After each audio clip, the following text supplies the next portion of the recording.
নমস্কার, আপনারা দেখছেন আমার ছোট্ট YouTube channel voice of Anirban. সঙ্গে আমি আপনাদের আপনজন অনির্বাণ চৌধুরী। প্রতিদিন সকাল ৯টার মতন আজকেও সকাল ৯টায় একটা বিশেষ ভিডিও নিয়ে আপনাদের কাছে এলাম। বিষয়বস্তু অর্থাৎ আমি আজকে কোন বিষয় নিয়ে আলোচনা করব সেটা আমার এই থাম্বনেইলে আপনারা দেখেছেন। আমি সেই ব্যাপারেই আপনাদের কাছে আলোচনায় আসার আগে আমি শুধু প্রতিদিনের মতন আজকেও আবার প্লিজ কেউ বিরক্ত হবেন না, এটা আমাকে বলতেই হবে। প্রথম কথা হচ্ছে আপনারা ভিডিওটা দেখে একটু কমেন্ট সেকশানে গিয়ে আপনাদের মতামত লিখবেন। আর দ্বিতীয়ত হচ্ছে যে যদি আমার এই সত্যি কথা বলা স্পষ্টবাদী চ্যানেল কারোর ভালো লাগে, যারা এখনও সাবস্ক্রাইব করেননি বা যারা আজকে এই ভিডিওটা দেখছেন তাদের কাছে বলবো যে আপনারা একটু সাবস্ক্রাইব করে আমার ছোট্ট ইউটিউব পরিবারটাকে একটু বড় করুন, পাশে থাকুন, আমি যাতে শক্তি সাহস পাই। দেখুন, আমি নির্দিষ্টভাবে কোনো রাজনৈতিক দলের সঙ্গে যুক্ত নই, কিন্তু এ কথা আমি বুক বাজিয়ে বলি যে আমি বামপন্থী মতাদর্শে বিশ্বাসী। এখন আমি যেটা তার মধ্যে সত্যি, আমি সেই সত্যি কথাটা বলি। যেটা অপপ্রচার সেটাকে অপপ্রচার বলেই দাগাই। আমি আজকের এই যে ভিডিওটা করছি, মূলত এই ভিডিওটা কিন্তু যারা মাটিতে দাঁড়িয়ে এই সরকারের পরিবর্তনের জন্য গেরুয়া ঝান্ডা হাতে লড়ছেন, মুখে জয় শ্রীরাম ধ্বনি দিয়ে, সেই বিজেপি কর্মী নেতা এ রাজ্যের, আমি তাদের জন্য আজকে এই ভিডিওটা নিবেদন করছি। যারা আমাকেও গালাগাল দেন এই কমেন্ট সেকশানে ঢুকে, আমি তাদের প্রতিও অত্যন্ত সহানুভূতিশীল, আমি তাদের প্রতি অত্যন্ত দরদি। কারণ গতকালকের একটি ঘটনায় দেখুন, বিষয়টা হচ্ছে যে এ রাজ্যে বামেরা, আপনারাই বলেন, শূন্য মহাশূন্য। সুতরাং বামেদের নিয়ে আমি আজকে কোনো কথা বলছি না। আমি শুধু বিজেপির জন্য যে কথাটা বলব, মুখ্যমন্ত্রী পরশুদিন কলকাতার রেড রোডে তার কিছু গৃহপালিতকে নিয়ে কার্নিভালে নেচে কুদে আনন্দ করে তিনি গতকাল বেড়াতে গেছেন উত্তরবঙ্গে। পরশুদিন যখন উনি নাচন কোদন করছেন কলকাতায়, তখন উত্তরবঙ্গের মানুষের জীবন, তার সম্পদ, এমনকি গবাদি পশুগুলো পর্যন্ত চোখের নিমেষে জলের তোড়ে ভেসে গেছে। বুকটা কষ্টে ফেটে যাচ্ছে। এখনো পর্যন্ত প্রায় ২৭ জন আমাদের সহনাগরিক এই মর্মান্তিক ঘটনায় আমাদের ছেড়ে চলে গেছেন। মুখ্যমন্ত্রী কালকে গেছেন, বললাম যে বেড়াতে গেছেন, তার পারিষদ নিয়ে খিচমেরি ফটো সেশন করছেন, ভিডিও সেশন করছেন, শান্তির বার্তা ছড়াচ্ছেন। অথচ ওই আলিপুরদুয়ারের নাগরাকাটা অঞ্চলে গতকাল বিজেপির সাংসদ খগেন মুর্মু এবং বিজেপির শিলিগুড়ির বিধায়ক শঙ্কর ঘোষ, তারা গিয়েছিলেন নাগরাকাটায়। তাদের রাজ্য সভাপতি শ্রমিক ভট্টাচার্য পরশুদিনই বোধহয় পৌঁছে গিয়েছিলেন, তো তারাও কালকে গিয়েছিলেন নাগরাকাটায়। সেখানে অমানবিকভাবে মারা হলো ওই দুজন জনপ্রতিনিধিকে, এবং খগেন মুর্মুকে তো একবার রক্তাক্ত করে দেওয়া হয়েছে। তার নিজস্ব দুজন গার্ড থাকা সত্ত্বেও শঙ্কর ঘোষও চোট পেয়েছে, তার সঙ্গে ২-৪ জন যা কর্মী সমর্থক ছিল তারাও মারধর খেয়েছে। এবং সেখানে অভিযোগ যে যখন তাদের মারা হয়, সে পাথর দিয়ে, ইঁট দিয়ে, জুতোর বাড়ি তো আছেই, এগুলো তাদের যখন শারীরিকভাবে মারা হয়, নির্যাতন করা হয়, তখন মমতা বন্দ্যোপাধ্যায় জিন্দাবাদ, বিজেপি গো ব্যাক, এই দুটো স্লোগান শোনা গেছে বলে অভিযোগ।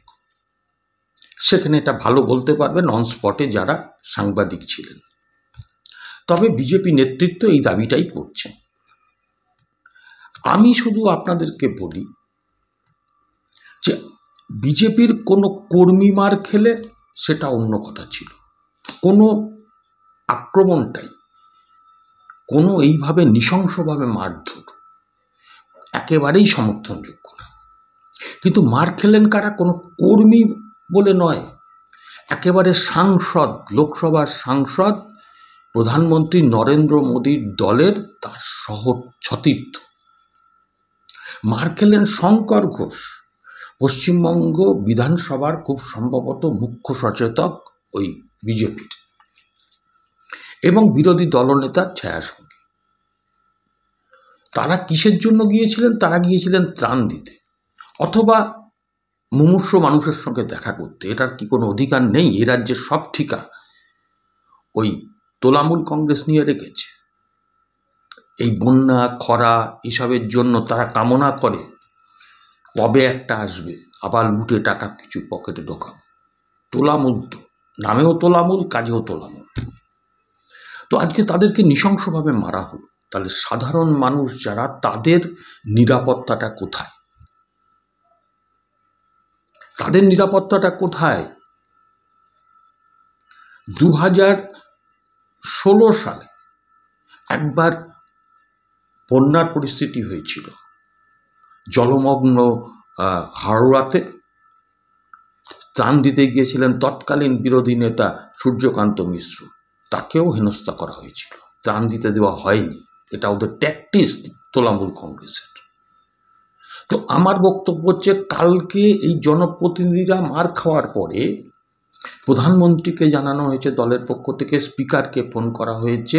এই যে রাজ্যপাল আমাদের রাজ্যে একজন আছেন, যিনি রাত্রিবেলাও ওই সানস্ক্রিন লাগিয়ে আর চোখে সানগ্লাস দিয়ে বসে থাকেন, সেই রাজ্যপালকেও জানানো হয়েছে।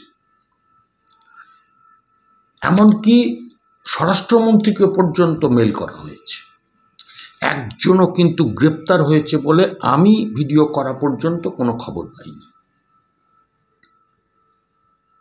ভাবুন, আমি অবাক হয়ে যাই। ওই নাগরাকাটা অঞ্চলে বিধায়ক বিজেপির, এবং গত বিধানসভা নির্বাচনে প্রায় 30,000 ভোটে জিতেছিল বিজেপির প্রার্থী, সেখানকার এমপি বিজেপির। তো এত যখন জনসমর্থন, তারা মার খেলো কি করে? এটাও একটা প্রশ্ন। এবং তারা যখন মার খায়, ওই অত জনসমর্থন থাকা সত্ত্বেও তাদের পাশে লোক কেন ছিল না? এই প্রশ্ন তো থাকে। কিন্তু আজকে পুলিশের সামনে যে ঘটনাটা ঘটলো, তাতে সাধারণ মানুষের নিরাপত্তা নিয়ে আরও একবার প্রশ্ন উঠল।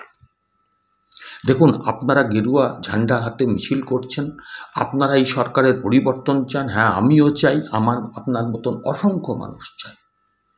কিন্তু আপনারা যারা মনে করেছিলেন একটা সময়, যে কারণে বামেরা শূন্য হয়েছে, যে বামেদের সঙ্গে থেকে লাভ নেই, চলো বিজেপিকে শক্তিশালী করি, বিজেপি কেন্দ্রে আছে, সুতরাং কেন্দ্রে যে সরকার আছে সেই সরকারই পারবে রাজ্য সরকারকে টাইট দিতে।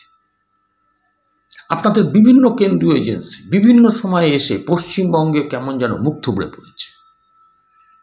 এক তো ওই আপনার কেজরিওয়াল বা হেমন্ত সোরেন গ্রেপ্তার হলেও এ রাজ্যের চোরেরা বুক ফুলিয়ে ঘোরে, আবার উল্টে থ্রেট করে। আপনারা বলুন না, এই নির্বাচন করতে গিয়ে, বিজেপির হয়ে কাজ করতে গিয়ে 2021 পরবর্তী ভোট পরবর্তী হিংসা, হাইকোর্টের নির্দেশে সেটা সিবিআই তদন্ত হয়েছিল, এখনো পর্যন্ত কতজন ধরা পড়লেন? আপনাদের যে কর্মীরা চলে গেল মায়ের কোল খালি করে, তারা তো গেলই। কিন্তু আজকে আপনাদের প্রশ্ন হয় না? এ রাজ্যে এসে আপনাদের সভাপতি জেপি নাড্ডা পর্যন্ত আক্রান্ত হয়েছে, তার মিছিল আক্রান্ত হয়েছে। আমি আপনাদেরকে বলছি একটা কথা, একটু ভাবুন। যারা বিজেপি করেন তারা একটু ভাবুন যে কিসের জন্য আজকে আপনারা জীবনটাকে এইভাবে হাতে করে নিয়ে যাচ্ছেন। যে দলের হয়ে লড়ছেন সেই দল আপনার পাশে কতটুকু আছে, এটা আপনাদের ভাবার জন্য বলছি। জানি আমাকে হয়তো অনেকেই গালি দেবেন, আমার কিচ্ছু এসে যায় না। যারা বোঝার তারা বুঝবেন। আমি শুধু এইটুকুই বলছি, আপনাদের অমিত শাহ স্বরাষ্ট্রমন্ত্রী আজকে এত কিছুর পরেও অ্যাকশন নেয় না কেন? আপনাদের বিজেপির কর্মীরা মার খাচ্ছে, বিজেপির কর্মীরা রক্তাক্ত হচ্ছে, বিজেপির কর্মীরা খুন হচ্ছে, কেন আজকে স্বরাষ্ট্র দপ্তর থেকে কোনো ব্যবস্থা নেওয়া হচ্ছে না? আর যত যাই বলুন, আমি আজকে একটা কথা বলে রাখি, বাঁধির কথা বাসি হলে খাটে, একটা প্রবাদ আছে, মিলিয়ে নেবেন। আপনাদের ওই এসআইআর হয়তো হবে, সারা দেশে হবে, এখানেও হবে, কিন্তু আমি পরিষ্কার করে বলছি, এই নির্বাচন কমিশনের ঢক্কানিনাদ সারা দেশে কার্যকরী হলেও পশ্চিমবঙ্গে এসে ভোটের দিনের শেষে দেখবেন সেই আগের চিত্র। বিজেপির এমএলএ এমপিরা ফোন করে কেন্দ্রীয় পর্যবেক্ষককে পাবেন না ভোটের জন্য, যারা এই রাজ্যে ডেপুটেড থাকবে। তাই আমি আর কথা বাড়াবো না। আমি খগেন মুর্মুর দ্রুত সুস্থতা কামনা করি, তিনি আইসিইউতে আছেন। আমি শঙ্কর ঘোষের দ্রুত আরোগ্য কামনা করি, তিনি সেরে উঠুন। এবং আমি এইটুকু বলি, এই প্রশাসনের কাছ থেকে নিরপেক্ষতা, এই প্রশাসনের কাছ থেকে বিচার, এই প্রশাসনের কাছ থেকে কোনো রকম সংবিধান রক্ষা করার বিষয় আমি ভাবি না। মুখ্যমন্ত্রী নাচন কোদন করবেন তার গৃহপালিতদের নিয়ে, এটা আমাদের রাজ্যের মুখ্যমন্ত্রীর একটা স্টাইল। পুজোর আগে যখন কলকাতার বুকের ইলেকট্রিকের তারে তড়িতাহত হয়ে 10 জন সহনাগরিক মারা গেল, তখনও কিন্তু মুখ্যমন্ত্রী কাঁচি নিয়ে পুজো ফিতে কেটে গেছেন। সুতরাং আমি এগুলোতে খুব অবাক হই না। আমি শুধু একটা কথা বলি, এই সরকারটাকে পাল্টাতে গেলে সেটিং রাজনীতি যারা করে তাদেরকে চিনুন, নিজেদের পথ নিজেরা দেখুন। আজকে এটুকুই। আপনাদের মতামত কমেন্ট সেকশনে জানাবেন। নমস্কার।